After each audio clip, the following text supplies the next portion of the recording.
pre-existing conditions. In the past 1 year, the economy was further battered, not being spared from the fallout of COVID-19 induced economic and financial crisis, resulting in a massive disruption across businesses, which led to massive layoffs, downsizing of staff, and shutdown of companies. MSMEs in Nigeria provide 96% of employment and 84% of jobs. They were badly hit as a result of the strict restrictions and lockdowns.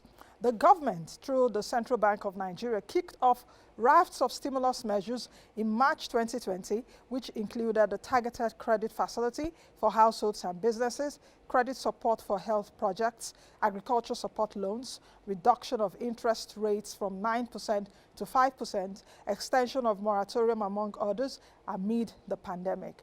These measures, along with the fiscal policy responses, did not stop the economy from suffering a contraction of 6% in the second quarter of 2020 and falling further into a recession in the third quarter of last year. Though respite resurfaced on the surprise announcement in February by the National Bureau of Statistics that Nigeria's economy is officially out of a recession, with a tepid growth of 11 basis points in the fourth quarter of 2020. The monetary interventions during the heat of the lockdown, how has those monetary interventions affected the Nigerian economy? Were they sufficient for businesses? How many Nigerians applied? How many Nigerians received the support? How have they affected businesses? This is COVID crisis, 1 year on, counting the cost, the public dialogue.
Good morning, everyone. I am Nancy Naji. Welcome to the program. Today's dialogue will focus on the scope and impact of COVID-19 interventions. We will x-ray the numbers released from the Central Bank of Nigeria, as the Apex Bank says it has disbursed billions of naira to beneficiaries of its different schemes.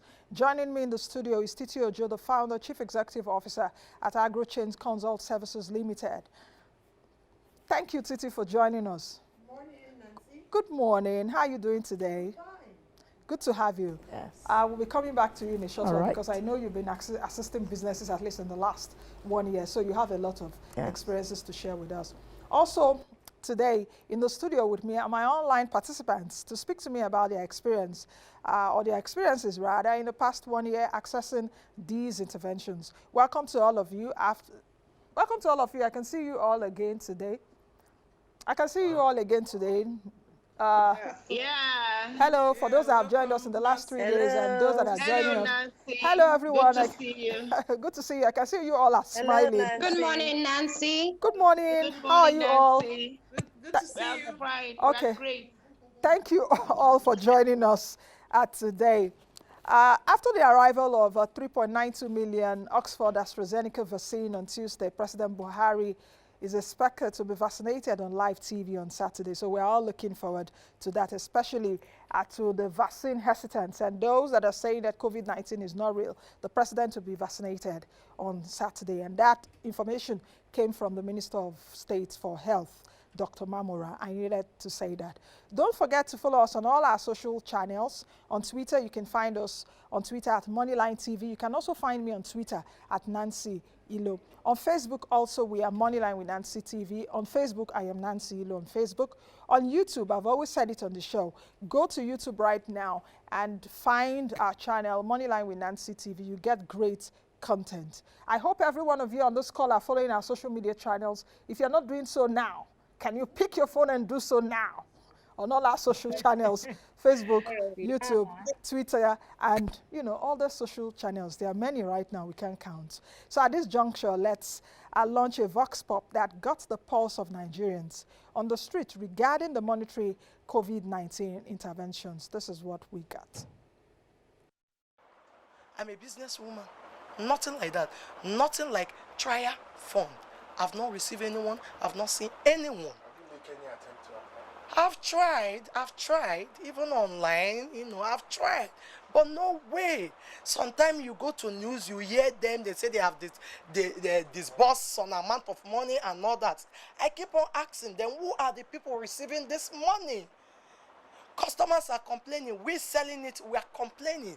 No money in circulation, you understand? And you want everybody to start wearing masks. Go to other countries, you see the way they handle their citizens. But we here in Nigeria, our government have nothing to do with we citizens. It's none of their business. Onyuku is crying, Oyenta is crying, businessman is crying, customer is crying. Then how do we go? For that FCT is spending about something billion on a palliative. To who? To who?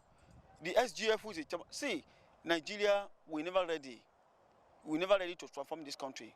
And the law, the Nigeria law is very funny. Nigeria will not provide what it takes for their citizens, but they can come out as a breaking news that this is what is happening, this is what is happening, which is their criminality. So that is a major problem. And those people that lost their job, in the name of panicking, that if you go out, they may arrest you. Because the federal government said that you should not come out, you should not come out. But when federal tell you should not come out, are they giving you a job? They are not giving you any job. They don't make a provision for you. Government should endeavor to see how they can be paid some subvention. America did it. They paid some workers. The important thing about salary is to get the society moving. To get the society moving. That is the way of sharing money, national money. It doesn't mean that the person is doing a fantastic job, but to make sure that the society is alive. Because as far as Nigeria is concerned now, we have a dead society. Things are not working because money is not circulating.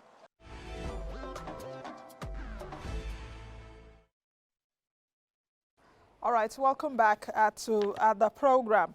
Like I said at the beginning of this show, we're looking at the COVID-19 interventions, the monetary interventions, and let's just quickly give you a breakdown of some of those interventions, some of those monetary interventions. We have them now so that we can let you see some of these amounts.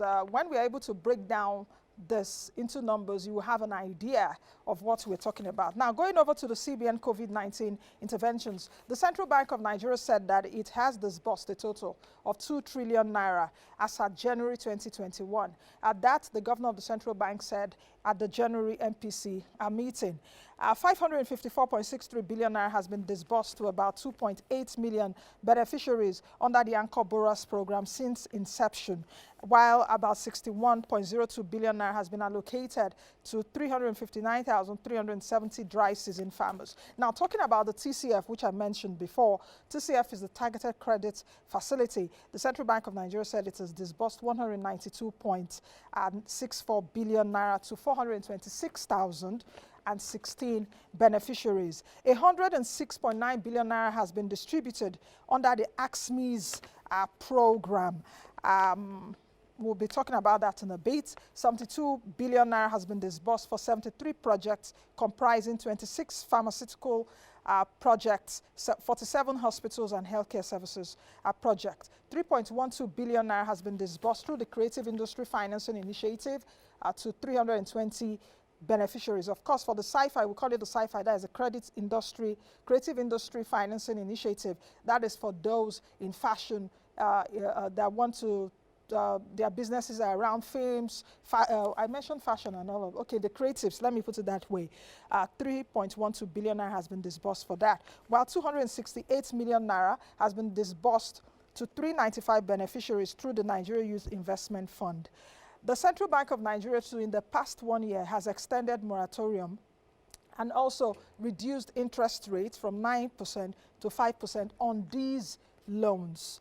And it did also say that no processing fees for loan seekers. The CBN also mentioned that 72.9 billion naira has been disbursed for, okay, I mentioned 26 pharmaceutical projects earlier on. So that is just a breakdown of what the central bank has done. As at January 2021, of course, they may have new figures now because we are in March. But let's quickly move over to the FG's fiscal policy responses, because from the Apex Bank, we were seeing responses. The federal government also came up with its own responses. And it established 500 billion naira COVID-19 crisis intervention fund. The president also approved the employment of 774,000 Nigerians. That's 774,000 youths to be engaged in what they call a special public works program in 774 local government areas in the country, and each local government will be allocated 1,000 jobs. I don't know where we are on that. I know we had some controversies some weeks ago about before Christmas, I think, and the National Assembly around this, but the idea is to engage people. But there's also the talk around, is that the kind of jobs you want to be providing that will revive the economy, people sweeping or whatever. But however it is, if we have time, we'll look at that. 3 months repayment moratorium for trader money, farmer money, as well as market money. Conditional cash transfers for the next 2 months. We saw the Minister of Humanitarian Affairs and Social Development. What's that ministry again? It's so long, disaster management and what have you. She distributed, we saw the monies even in cash, and some of us queried it at that time. So the conditional cash transfer for the next 2 months, that was done. The government also reduced pump price of petrol from 145 to 123.50 a litre on the 1st of April 2020. That was in the heat of the lockdown. Suspension of proposed electricity tariffs, the waiver of import duty on medical equipment, medicines and protection equipment for the treatment of COVID-19. And the last but not the least, as you can see on your screen right there, all 43 cabinet ministers donated half of their March 2020 salaries to support the federal government's efforts.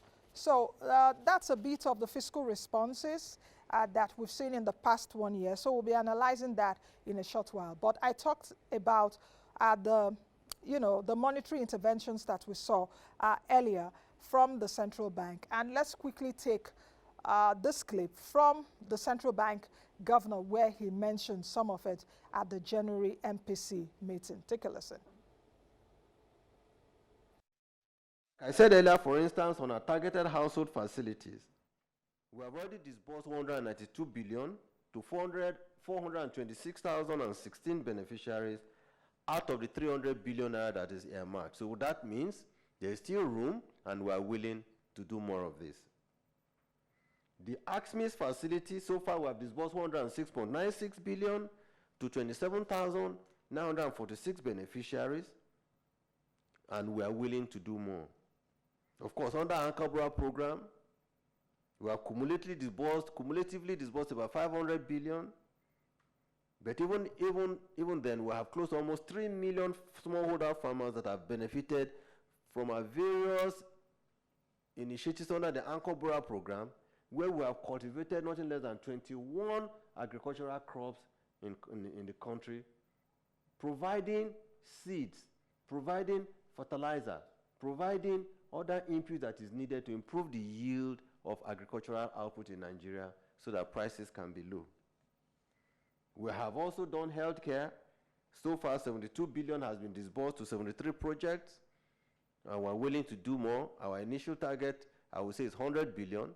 But as we see more optimism from companies, I believe we will do more. We also set aside about 1 trillion naira to support some agricultural and manufacturing companies.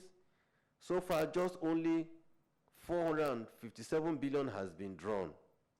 All we can say is that the manufacturing companies who want to expand their plants and should take advantage of this low interest facility committed for 10 years for them to be able to expand their plants, grow their manufacturing output, create jobs for Nigerians, and place them in a solid and competitive environment to be able to do a good job as we move into the AFCFTA. Of course, we've talked about what we are doing in mass metering to ensure that all homes are properly metered, people get their regular electricity, and at the same time, they enjoy good electricity. We've done more for even the creative industries where we predominantly have the youths, is in music, is in theater, is in fashion design, or is in IT infrastructure. We have done some work also there. So we can only say that we will do more. So we will be looking more at growth, and what are some of the targeted policies we'll be looking at? Like we said, we'll be looking aggressively at what can we do to put in place measures that will stimulate consumer spending, that will ultimately also lead to more facilities for manufacturing companies to agri companies, so that this will help to create employment, stimulate manufacturing output, and positively impact on our GDP.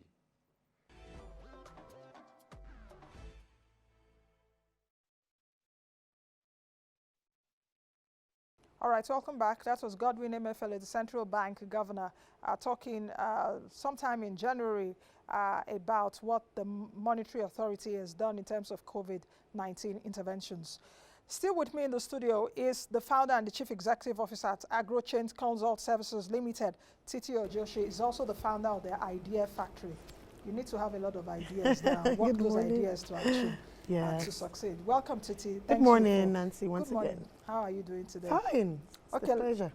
Likewise. Let me start with you, Titi, and ask this question. I know you've been involved in setting up businesses over the years.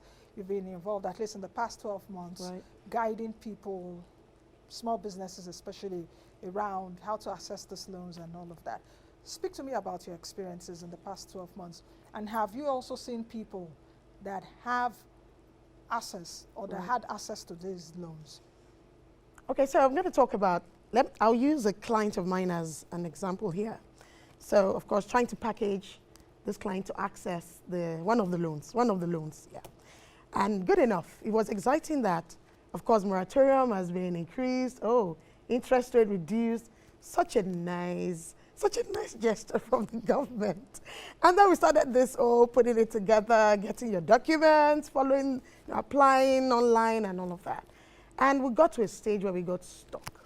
And what got us stuck was that by the time we were ready to submit, it just says, oh, sorry, this program has been suspended. We just realized that we tried submitting the application and we're just on that one spot. Then I had to make some. Which loan are you talking about? So this was the NERSA. The national Yes, loan, that that's was the TCF? Yes. Okay. And I think we were trying to apply for about 10 million on that one. Right. And of course, trying to submit, and we had issues, and I was like, it should just be click and submit now, what's going on? Then, of course, trying to ask around what's going on, and I had to call someone in the system, and he said, oh, sorry, we have to suspend this for a while. And of course, I felt a bit disappointed. There's been a lot of effort, and then you want to come and submit, and then he tells you, sorry, we've suspended this. And of course, it's understandable why that was suspended, because I also made some, I did some further questioning and all that. Definitely, when the portal was launched, it was like the whole of Nigeria just jumped on. And when we talk about online, this apps online, the online app can just freeze. The app can freeze because probably you expect about 300 people per time trying to apply, and suddenly 300 people turn to 3,000 trying to log in and do all that, and before you know it, there's a crash. And of course, also I know that the response of Nigerians were just massive. So perhaps what I felt here was perhaps this kind of program should be better structured. And it could be better structured if you have data. Who is where? Where are the small businesses? Can we even give it a kind of, okay, these guys will be the first people, and we tell them, you try to subscribe within this period, so that we know how to handle the rush. So I felt that there was a bit of a, I would say failure. At what time did you experience this? When? Because the CBN, for example, launched it in March. Yes, that was at last what time? year. Yes, at that what was time last year. At what time did you experience So this was around May. Yes, because That was around- I yes. needed us to. That was around May, June, yes. And And later it was launched. So what was your experience or the experiences of businesses you tutor? now, so I just want to talk about first this particular bottleneck we had. Now, considering, okay, looking at 2 other clients now that got, this time they got the grants now. So this was more like the palliative, more or less, to help some of the businesses that had issues to like get off the ground. So I know someone that owned a school, and the lady doesn't know anybody from anywhere, just applied, and they got it. And I was somewhere else again recently, and the lady was more of like testimony. It was a testimony to the fact that I don't need to know anybody to get this grant. That she just applied for it. And when she was considering, people were shutting her off and saying, my dear, this is not Nigeria that we're in. Forget that thing, it won't get to you. She said, well, if it's for Nigerians, I'm a Nigerian and I'm entitled to it. And she went ahead to apply and she got it. And one of the things she said is, I now realize that I don't need to know anybody to also, to also access some of these things, some of these interventions that government is putting on the table. And for me, I found that very instructive to anyone that was listening to her that day. And I even had to reiterate it to the audience, telling them that, you see, this is just someone that felt if this intervention is available to Nigerians, then I can be a beneficiary. I shouldn't be someone that somebody knows somewhere before I can get it. Okay. So and that was beautiful. I'll come back to you on that. And let's quickly also take a look. Of course, our online audience, I can see a couple of them. And let me start by asking, because I know we have a mix of people that perhaps also got the loans and those that did not get the loans. Let me start, Mike. Let me ask, I can see Ask Google there, but I definitely know your name is not Ask Google. That should be Adam Bala. So Adam, can you just unmute and speak to us about your experience? Did you get the COVID-19 loans or the interventions? Very quickly. Unmute yourself. I don't want to see that face there. I want to see your face. Good. And speak quickly.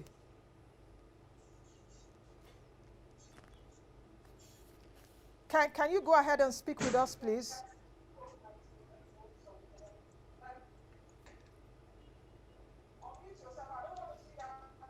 Okay, it seems it's not ready yet. Let's move over because we'll have questions from them, which you would try to answer. I hope that he gets his he gets himself sorted out there. And I want to see your face. I don't want to see that face I'm seeing. Okay, are you back now? Can you unmute yourself? And I don't want to hear myself on your TV set there.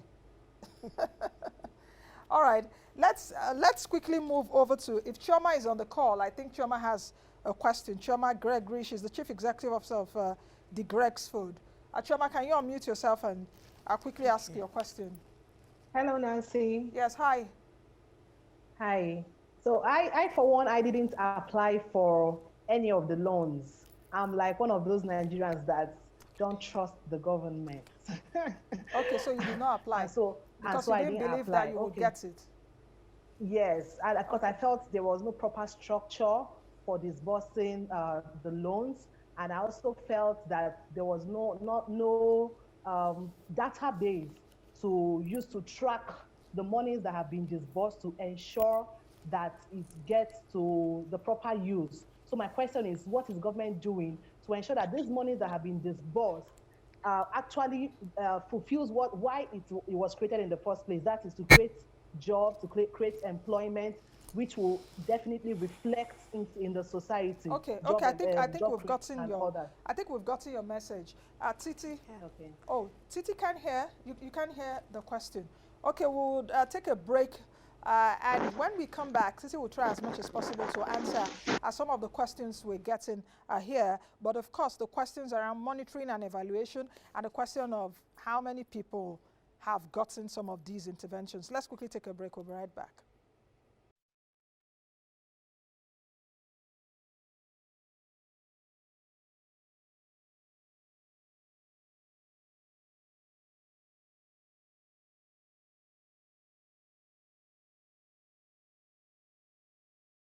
Well, the impact has been most people don't visit laboratories or hospitals as often as they used to, because they're afraid that that's where they may likely get infected, and that tells greatly on the private sector in the health sector, because we now have fewer patients coming to us. They rather have self-medication than come to the lab to maybe contract as they believe on it, and that has impacted negatively on us as well. As you know, in Nigeria, more than 60% of those who seek for health services go to the private sector, and so the private sector is not really being carried along as much as they should in this instance. The way forward is to involve the stakeholders and get them involved in the way forward, in moving the country forward as far as this is concerned. So it's a challenge that is global. And you see nations have reacted differentially, relative to their medical capacity. You can see in the US, today they are giving about 1 million vaccines every day. But you see, here in Nigeria, like I said, nobody was prepared for it, like every other part of the world, but it has been quite impactful because of the state of our health system. Our system was quite challenged, where basic necessities were not available. Like, when we talk about the essentials of managing very serious cases, the appropriate machines were not in place before now. But the good news is that the federal government have responded appropriately to this to try to, restore the broken down health system.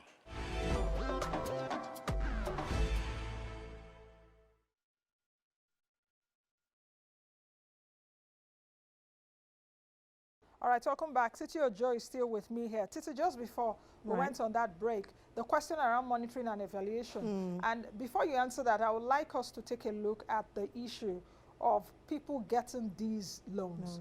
Do you know many people that got these loans? Okay, so when we said this conversation, in my mind I was just thinking, a lot of Nigerians, a couple of people I know, probably in my circle, didn't even bother to get they didn't even venture. First, because they felt, is it not Nigeria? And so they felt, is whoever they know now, so why should I bother? And I think this is an attitude I would like us to correct. Honestly, we need to correct it. If there is a provision for you, because by virtue of being a citizen, this provision is for you. Now, if you don't venture to access it, what you have done is to rid us of, number one, ability to advocate on behalf of the small businesses that these monies are for. Because, for example, out of 20 people, I did a bit of a survey, and I asked about 20 people that I knew. I asked, did you try to get these monies? Maybe out of the 20, just 5. And that 5 is just about, that was like 25%. In fact, it was even less than that. That even tried at all. The other says, is it not Nigeria? While some said, it's Nigeria, but I also have, I'm meant to be a beneficiary of this. And they went ahead to apply for it. Now look at it. If less than 20% of a particular group that have asked these questions never even tried to venture into this, how can we even test whether the system works well or not? That's my first concern about this. And I really want us to change that mindset, really, because when we have more businesses trying to access this kind of funds, it now helps us in terms of giving feedback on how it has worked. Yeah. It helps us. Because the fact is, because you did not receive the loan doesn't mean people are not receiving it. Because you did not get the intervention doesn't mean others are not receiving it. Like I mentioned that at least I know 3 good people that just went ahead because they were just ordinary Nigerians and they got it. And so I think that's one part we need to correct very seriously. So it sounds like, it's just like elections as well. When you see people say, no, I'm not voting. And you have those that vote and you count. And that's 1 out of 100. And you're wondering, how do we want to change this space if people that should even access these things are not even bothered about it? So that's one thing I think we need to correct even as citizens in Nigeria. There's this provision. I know that quite a number of people also tried as well. And they hit a brick wall. Some just left it there and said, well, whenever they will contact me. Unfortunately, some were not contacted. Even the loans themselves, of course, I told you I worked with a client. It was, the business plan needed to be standardized. So some of us want to also get funds, want to get money from, whether it's an intervention, whether it's a grant, whether it's from a bank. Your business plan also needs to be bankable. Government doesn't want to just throw 50 billion into the air. There must be businesses, they know these businesses, there can be return on that investment they have made into your business. So I also feel that some of the areas that small businesses need to get it right. Because you have a small business running, many small businesses are not even thriving because the basic principles of even running a business is missing. And so when you write out your business plan or you develop one for a funder, they're already seeing the gaps and they're unable to give you those funds. And they probably will not come back to you and tell you why. Because there's a group at the back end reviewing to see there are 1 million business plans, 1 million loan requests here. There's a point where they have to evaluate as well and also have their own ratings to say, oh, this business is good, it's feasible, and if you put our money in here, we're going to get returns. Because look at it, ultimately, what's the objective of the funds? We're trying to rebuild our economy. We're trying to help small businesses get off the ground because they are the engines of economic growth. And so if I want to invest in those kind of businesses, I'm looking at those that are really worth that 50 billion. Trust me, if it's 50 billion, if it's 100 billion, if it's 200 billion, we have a population of over 200 million. So when we begin to do our ratings, we will need to be very careful about who does this money goes to. Or else we could give 200 billion to just some people somewhere. And we can never just come back and evaluate and find the results. So these are things that this program would have captured from the beginning in terms of the design of the face. Of course, the monitoring and evaluation is key too. And I think that's missing a lot of, well, sorry to say, maybe government projects. I see M&E, that M&E component. I think if we can get that right, it will be very helpful. Because how would it help? Look at the COVID-19 intervention, for example. Let's give it 1 year. And let's say after 1 year, we now begin to evaluate how it has worked. And with sincerity this time. Sincerely evaluating how it has worked. If we do that sincerely, it will help us to know what were the loopholes. In some areas, how come some people in this particular community did not get it? What were the limitations? Okay, certain businesses that got it. Evaluation will help us know, okay, you got these loans. Were you able to create more jobs? Were you able to employ staff? Were you able to retain the staff that you even had? Because, you know, during the COVID-19, some staff had to be retrenched, definitely, unfortunately. And some businesses themselves even got their staff staying. Interestingly, I reached out to a friend of mine. If I mention her name, we'll know her because her brand is all over the place. And she even sells on Amazon and all that. But I just had to ask her how she coped with COVID-19. And I said, how far? She said, yeah, Titi, you know what? I had a conversation with my staff. And I told them, at this stage, we're all going to be earning 20% of our regular salary. Said they all agreed and they stayed. That was really interesting. And that made me understand that she had built a system already. And her staff could trust her. And our staff also, we are part of the crisis. It's not that it's our boss alone that is suffering. The entire world is suffering because of COVID-19. And probably they saw prospects. Maybe she's built a business where, you know, you want to stay with that kind of business. You've seen structure, you've seen prospect, you've seen the future. So even taking 80% cuts, they took it with gladness. So I found that that's another case of a small business. Well, she's growing really fast anyway. That was also able to retain her staff within that period, having a conversation with them. And I realized that she probably had built trust over the years of working with them. So they were able to stay. And that's a particular component. So I've said a whole lot of things. I don't know whether our audience also want to contribute. Want to contribute. Okay, let's take members of our online audience now. I don't know if Adams is ready. And why I'm calling on Adams. Adams, can you hear me now? Yeah, I can hear you. Okay, go ahead and tell us what your experience is. Did you get a loan? Do you know people that got? Just like Titi has said, she knows a lot of people that got. Talk to us about your experience. In my own case, I didn't got this loan, but I have like 6 brothers that got the loan. Oh, 6 of your brothers got the loan? So I don't know. Yeah. Oh, how did they get it? And some of my friends around my area. Oh, some of your friends got it. What did they do? We applied together. What did they do? Did they we applied together. Okay. Yeah. Probably. Okay, so you're saying 6 of your brothers and your friends, the people that you know, got the loans. Yeah, you know what really happened is that when you apply, you know, I don't think that the system of this online is working. So you must know somebody in Abuja. And a friend there in Abuja came with this idea of, you know, somebody that works in the office, so you must do deal. Oh. There is a deal actually that is going that you must give some percentage. Okay. That's how it works. Okay. So I that rejected that agreement. Okay. Okay, let me bring in Titi here. All right. Did you also get things like this? Okay, so I needed to also talk to someone, actually, at the back end. I told you I worked with a couple of people. But of course, part of the conversations I had was to be sure that this guy can get the kind of loan we're looking for. So for example, he was looking for about 20-something million, really. But with those conversations at the back end, I got to know that, see, we're not giving more than 10 million. We have kind of brought it down so that the loan can go to more people. We can't give so high anymore. So that helped us to review down the amount we're looking for. Which loan was that? SMEs? So that's, yes, it was, SMEs. yes, it was that one. So we had to like review it down. It was critical for us to do that. That's the first part. Yes, I was also particular about my clients getting the loan anyway. And because I knew someone in there, I had a conversation with the person, okay? But the other two people I talked about didn't know anybody. They just applied and got it. But for this other client, I was looking for this kind of loan. And because I knew someone in there, I had that conversation. And the next thing the person told me was this: you need to apply online. Now, this person I spoke with is not there to take me through the back door. He was particular about me following the process. And the next thing is that if you can follow the process and you get to submit your bankable business plan, I can put in a word for you. So it wasn't like you don't have to submit, just come and see me. No, no, no. And this person I'm speaking about is someone that's so principled. So he just said, see, you know this, I could, if you have submitted, then I know you are qualified, you've entered through the door. Then I can say, okay, let this person look at it for you if it, and in fact, what he was even particular about was, this person is going to review your application internally and it's going to tell you if the application is going to pass through or not.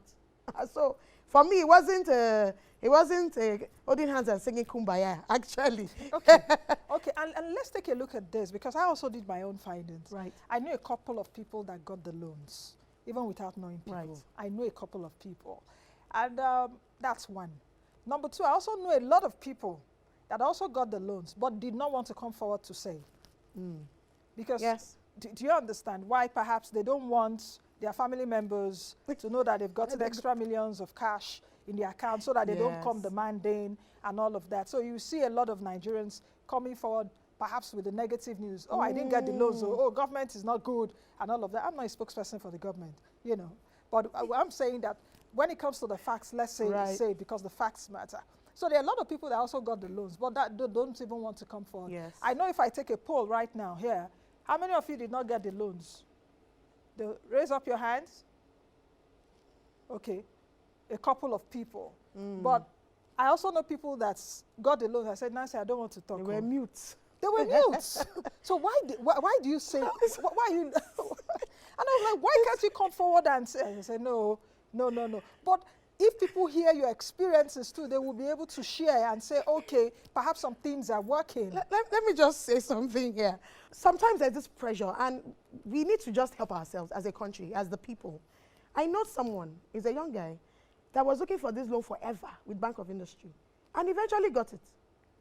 And of course, did he know someone there before he got it? Now, he had a conversation with a very senior person. And you know, I was even heading somewhere. But of course, we had talked. He's a young guy, he had vision and all of that. In fact, part of the conversations we had it, and I knew that if he got that loan, he was going to do well with it. But a few months down the line, I had a conversation with him. I'm like, so how far with the business?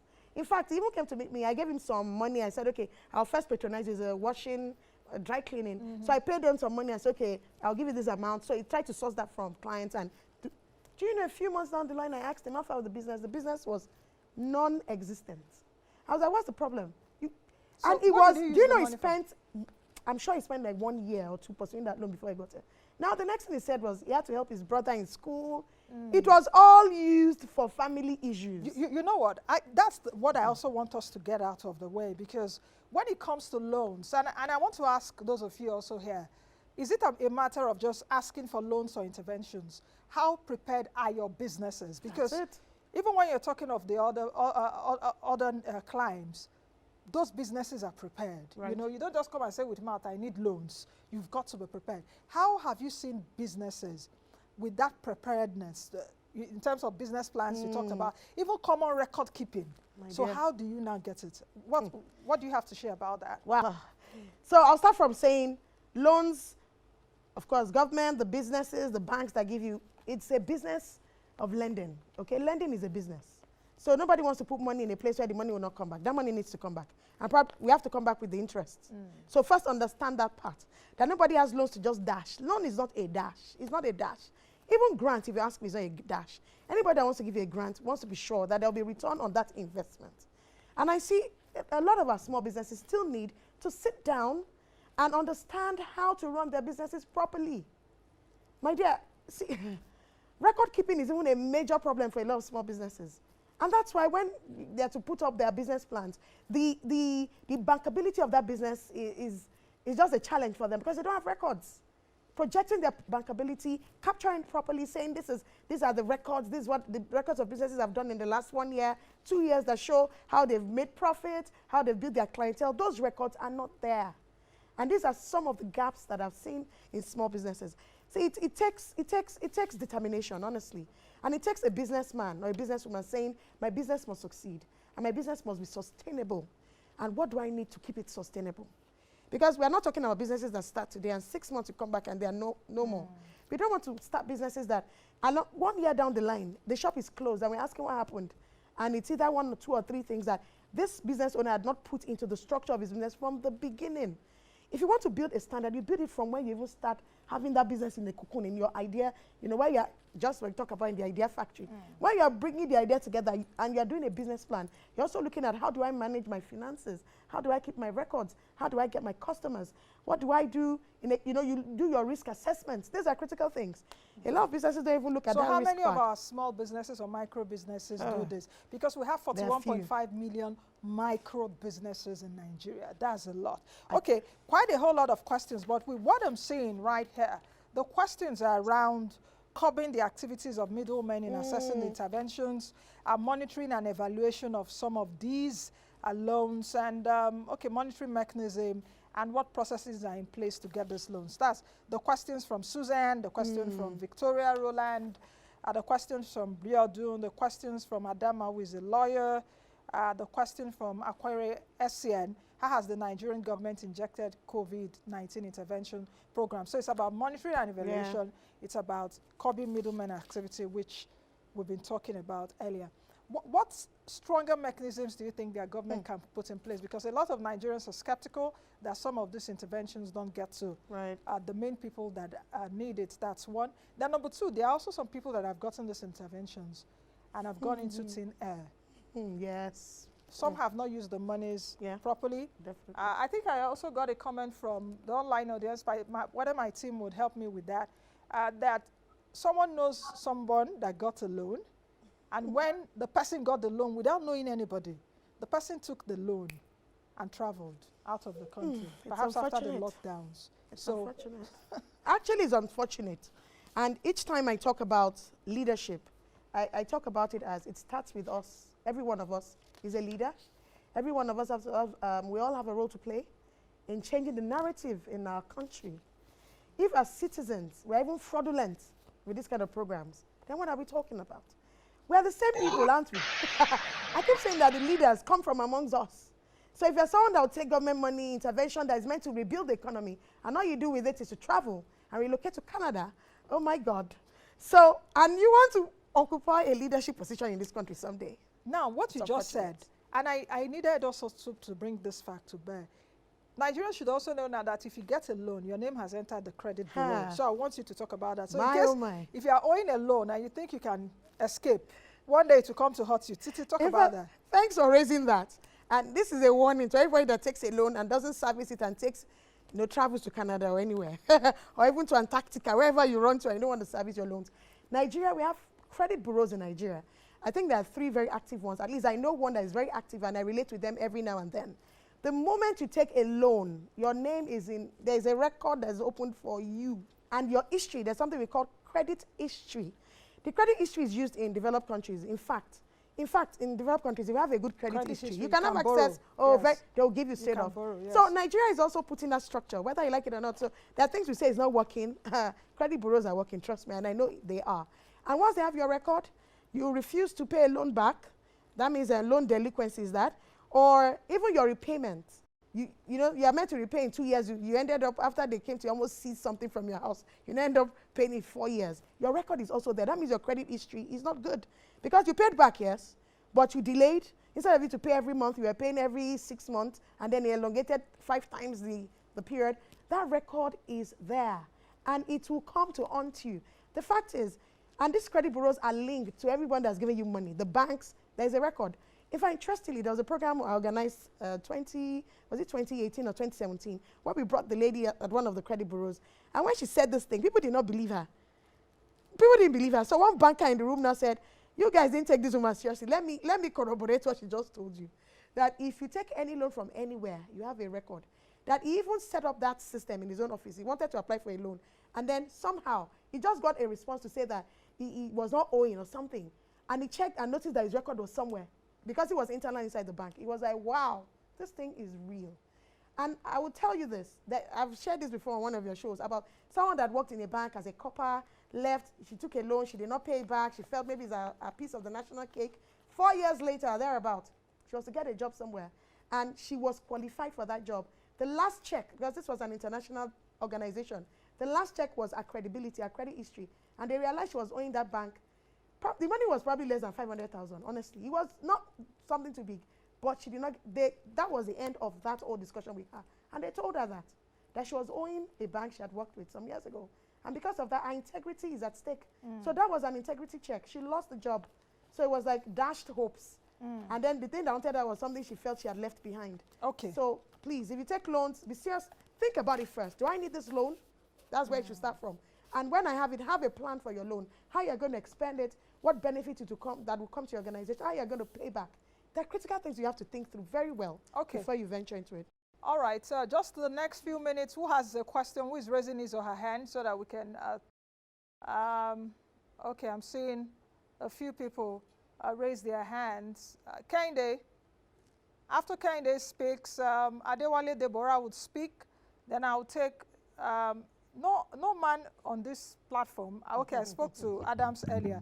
Okay, then I'll take Ofonime. So I hope you have your numbers. And 30 seconds, please, to your question. Okay, Kende, quickly, or your comment. Kende. Thank you so much, Nancy, and so good to see you again this morning. Good morning, everybody. We've been talking about the endemic problem around people repaying back on the government loans. It's important for us to know that ideas precede capital. So the risk assessment criteria being used in disbursing these loans fundamentally is faulty. Any business owner who doesn't have a skin in the game should not be given a loan. The question should be, what skin do you have in that existing business for you to ask for additional leverage, either debt or equity? So we need to go back to the drawing board. The risk assessment criteria should be fine-tuned in a way for you to identify genuine business owners who need this capital. So the issue of diversion, the issue of non-repayment, credit bureau, and co will be mitigated. The repayment risk will be mitigated. Idea precedes capital, and this has to be spelled out, and there must be a skin in the game, some capital from the business owner before you can say yes. You can extend more leverage. That's my own comment. Okay, Irene, can you mute your audio? I can hear you here, and you're not online right now. So whatever you're saying at home, we can hear it. Adewale Deborah, okay, go ahead with your comment. Very quickly, I gave you guys 30 seconds because we're gradually coasting to the end. Go ahead. Okay, good morning. What I have to say is I am not in support of the loan. Rather, government should think of what they can do because there are hike in prices of essential commodities. For example, the fuel is on the high side, electricity tariff is on the high side, cooking gas is on the high side. And CBN said they have spent 2.2 trillion naira as at January 2021. Rather, that money should be used to subsidize things so that the masses would benefit generally instead of one person getting the loan and others didn't get it. Okay, thank you, Deborah. Ofonime, you're next. All right, good morning. Thank you so much for the opportunity given to me. I want to speak categorically. Are you hearing me? Yes, go ahead, please. I want to speak on the issue of middlemen and real businessmen. I want to plead with the government to do all they can in order to remove this issue of having middlemen coming to gag you, tell you what to do in order to make the process easy for you, percentages to pay when the money comes. And then government should also ensure that whatever businesses that they are giving monies to should be a business that has a physical or online presence. I tell you that so many people just have business names and they use it to pursue government facilities, which Ofonime, will make it counterproductive. Thank you, Ofonime. You've made your point. Let's move over to, I can see George's hand up. George, you want to speak with us very quickly? I can see your hand up. Unmute yourself quickly. George, can you hear me? Unmute. Yes, yes, Nancy. Yes, go ahead with your comment. Yeah, so actually, I have a question, and I think the federal government, even though Jojo is not, Titi is not a member of the government, but she's a consultant. She can be able to give recommendations to the government. So what mechanism is the government putting in place to actually monitor the disbursement of this loan? Okay. What mechanism is the government putting in place to monitor the disbursement of this loan? Thank you, George. We've gotten that question. All right, mute. Okay, my team should mute you back. Okay, Titi, let's take from George's question very quickly. We talked about monitoring and evaluation. Yeah. I still feel it's something we need to look at even beyond this show, really. Like, he asked the question, I'm writing it down again, and I'm kind of going back to ask these questions myself, so I can figure out because it's important we do this monitoring and evaluation. Interventions will continue as long as Nigeria exists. We've only just seen COVID, and there are loads of interventions before COVID as well. Yeah. So there's the SMEs has been there. Exactly. CACs has been there. Thank you. We even had the U-Win one time. Yes, we had the U-Win.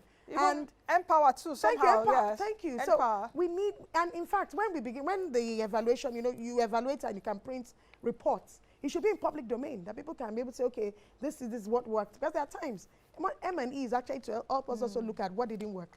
We shouldn't be covered about those things. What didn't work? It's okay. Okay. I also needed us to address something which Adewale Deborah talked about, that instead of spending 2 trillions of naira on interventions, why not do the basic things? Do you understand? She's talked about fuel price earlier, food prices. But I must also say that we have different tiers of government, the same way we have different arms of government that are responsible for different things. For example, the Central Bank of Nigeria is responsible for the monetary system. Yeah. But now, because of the dysfunctionality in our system, which I must say, you see the CBN dabbling into a lot of things with these interventions. But it's not the Central Bank that will go and fix road. It's not the Central Bank that will bring down the price of fuel. So I needed us to say that. Because anything now you call the CBN, how about the fiscal policies? So we should, take a look at that and know where we would send our complaints to. I think what this reminds me of is the role of the states.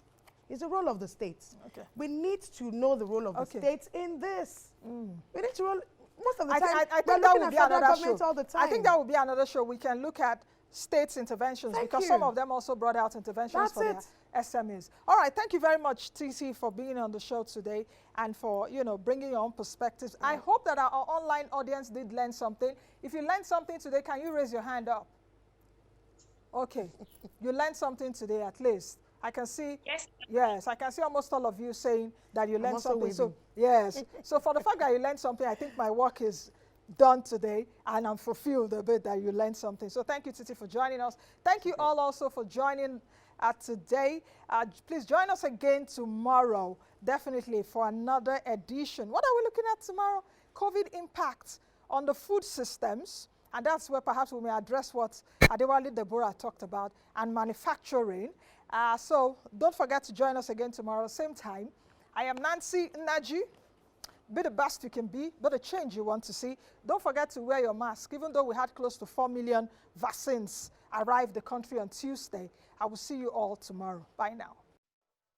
Thank you for watching our video. Please hit the subscribe button below, turn on post notification to follow all our updates.